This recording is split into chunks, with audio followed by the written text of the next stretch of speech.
El Instituto Nacional de Estadísticas informó este miércoles que el IPC de junio anotó un menos 0,1%. Las mayores caídas se registraron en transporte y salud. Para hablar de este tema y otros de la contingencia nos acompaña Miguel Ricaurte, economista jefe del Banco Itaú. Miguel, bienvenido a Canal 24 Horas. Muy buenas tardes.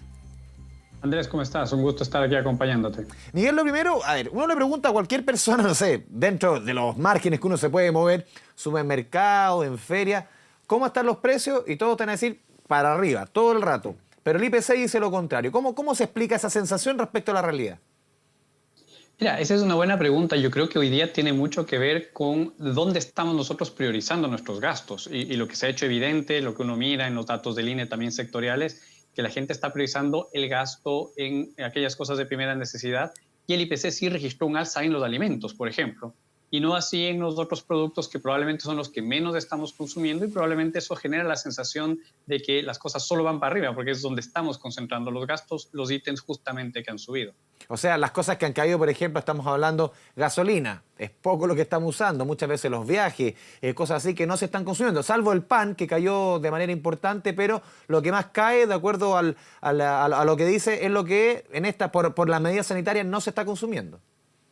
Correcto, eso es lo que yo pensaría respecto a la sensación, pero además es coherente con lo que uno mira. Mira, está cayendo el vestuario, están cayendo algunos servicios de salud, eso habría que ver también, ahí sabemos que hay problemas de medición por la restricción sanitaria justamente, pero el transporte ha sido, como tú dijiste, el tema principal y no estamos consumiendo mucho de eso.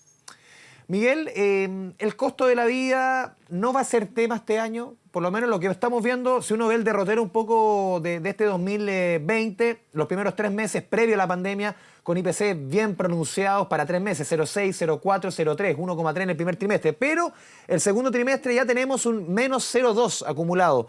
¿No va a ser tema el costo de la vida este año?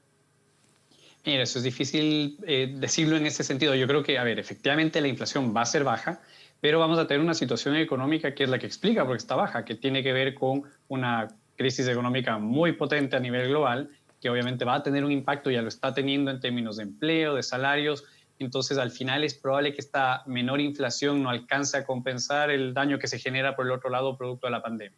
Lo que ves tú también respecto a la unidad de fomento. Esto es una buena noticia. La unidad de fomento, la UEF, que va a caer cerca de 28 pesos el próximo mes. Ya cayó 28 pesos durante las últimas semanas. Esto implica muchos gastos que se reajustan en esta unidad. Van a verse aliviado el bolsillo, por lo menos. Claro, efectivamente, todo lo que sean créditos hipotecarios, primas de seguro, arriendos en muchos casos también se ajustan con el IPC, esos van a ver una baja efectivamente.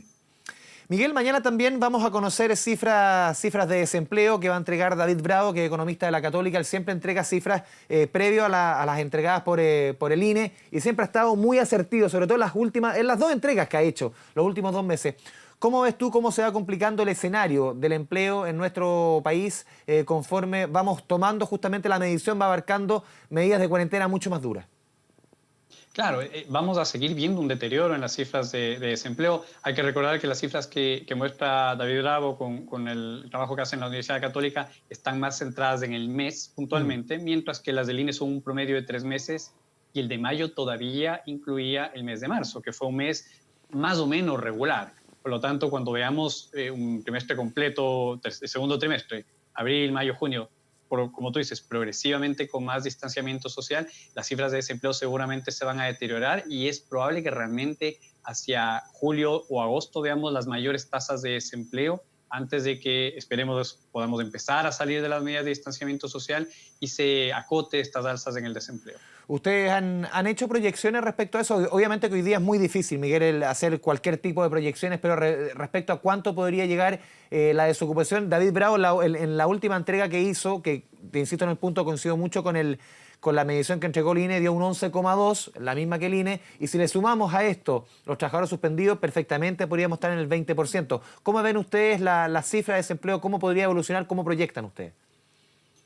Mira, no, la cifra que proyectamos nosotros, que es la oficial, la del INE, nosotros estamos pensando que la tasa de desempleo puede llegar a alcanzar, bordear, inclusive cruzar un poquito del 15% en estos meses que te mencioné. Estacionalmente, además, son los de desempleo más alto, pero que además van a ser los que abarquen los meses completos de mayor alcance, digamos, de las medidas de distanciamiento social. Para el año completo no esperamos que se quede ahí el desempleo, sí esperamos una vuelta hacia tasas de desempleo probablemente más cercanas a 10, 11% hacia el final del año, particularmente cuando vamos a tener el levantamiento de las medidas de distanciamiento social.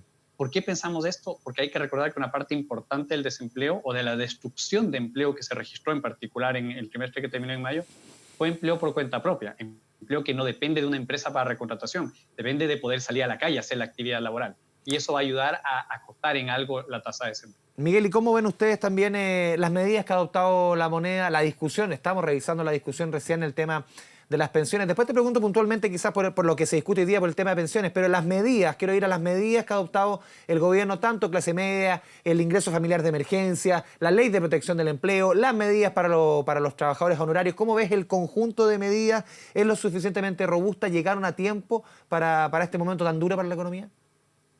Mira, esta cosa se ha ido desarrollando paulatinamente y cada vez se ha ido agravando porque más tiempo con las medidas de distanciamiento social obviamente demanda una respuesta más potente. El gobierno ha ido actuando en la medida de la discusión política, en la medida también de cómo han avanzado las medidas de distanciamiento social. Yo quiero detenerme un segundo en que cuando uno mira el paquete completo de medidas, estamos hablando con lo acordado hasta hace unas semanas atrás de cerca de 12% del PIB en nuevo gasto fiscal. Obviamente estas medidas adicionales, si uno monetiza rápidamente, es probablemente algo entre 0,5 y un punto más del PIB, es una respuesta bastante potente. Y ahora está muy enfocada en los consumidores, que es justamente los que están sintiendo el impacto del desempleo y obviamente el cierre de empresas, desgraciadamente, que estamos viendo. ¿Y cómo ves tú, Miguel, ya entrando a la coyuntura de esta jornada, una jornada agitada en el Congreso, la discusión por el retiro del 10% de la plata de las pensiones, que es nominalmente un 10%, para algunos, para la gran mayoría, si es que esto se hace efecto, va a ser mucho más del 10%, por la cantidad de plata que llevamos acumulado en los fondos de pensiones. Pero ¿cómo ves esta discusión en el fondo? Mira, al final vamos a tener que ver primero cómo termina la votación. Yo creo que lo importante es que la discusión tiene que hacerse en todos sus méritos y esto implica ver cuáles son los costos y los beneficios de esta medida frente a otras alternativas como las que está proponiendo hoy día la moneda como medidas alternativas al retiro del 10%, porque no hay que olvidarse, efectivamente, como tú dices, retirar el 10 o más por ciento del saldo de los fondos de pensiones va a hacer que las pensiones, que son un tema, porque son bajas, sean inclusive más bajas, entonces no vienen sin costo. Si es que el fisco tiene la capacidad de poner esos mismos recursos más equitativamente entre los distintos actores sin considerar, digamos, lo que está en los saldos de las cuentas de pensiones, puede ser una mejor alternativa hacerlo de esa manera, con costo fiscal, pero de corto plazo y no con un daño permanente a los flujos futuros de las pensiones de los ciudadanos que aportan al sistema de pensiones. Miguel Ricaurte, economista jefe del Banco Itaú, muchas gracias por esta conversación con Canal 24 Horas. Muy buenas tardes. Buenas tardes, un gusto.